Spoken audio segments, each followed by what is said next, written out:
Rohit Sharma, MS Dhoni, Virat Kohli ఈ ముగ్గురు ఎలాంటి ప్లేయర్స్ అని వరల్డ్ క్లాస్ ప్లేయర్స్ని అడిగితే ముగ్గురు కూడా legends in team Indian cricket అని చెప్తారు. బట్ ద ప్రాబ్లం ఏంటంటే Indian cricket fans, especially MS Dhoni fans, Virat Kohli fans, Rohit Sharma fans ఎలా ఉందంటే రోహిత్ ఫ్యాన్స్ విరాట్ని, ఎంఎస్ ధోనిని హేట్ చేస్తారు. ఎంఎస్ ధోని ఫ్యాన్స్ విరాట్ని, రోహిత్ని హేట్ చేస్తారు. రోహిత్ ఫ్యాన్స్ విరాట్ని, ఎంఎస్ ధోనిని హేట్ చేస్తారు. వీళ్ళని ప్రేమించే వాళ్ళు లక్షల్లో ఉన్నారు, అభిమానించే వాళ్ళు. స్టిల్ వీళ్ళని మ్యూచువల్గా లవ్ చేసే వాళ్ళు చాలా తక్కువ ఉన్నారు తెలుసా. ఇది ఫ్యాక్ట్, ఒప్పుకున్నా ఒప్పుకోకున్నా.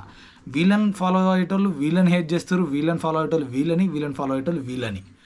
అయితే ఈ బ్యాచ్ ఏదైతే ఉందో ఈ వీడియోని అస్సలు లైక్ చేయొద్దు, కామెంట్ చేయొద్దు. Just I want to know how the positivity fans ఎంతమంది ఉన్నారు అనేది. మీరు ఎంతమంది ఉన్నారో మ్యూచువల్గా వీళ్ళని లవ్ చేసేటోళ్ళు ఒక లైక్, ఒక కామెంట్ అండ్ ఒక షేర్ చేయి. జస్ట్ చూద్దాం ఎంత పాజిటివిటీ ఉందనేది. అండ్ నేను చెప్పింది నిజమా కాదా అనేది కూడా ఒకసారి కామెంట్ చేయండి. నేను పర్సనల్గా ఫీల్ అవుతుంది చాలాసార్లు. ఇది జస్ట్ నా ఒపీనియన్ మాత్రమే.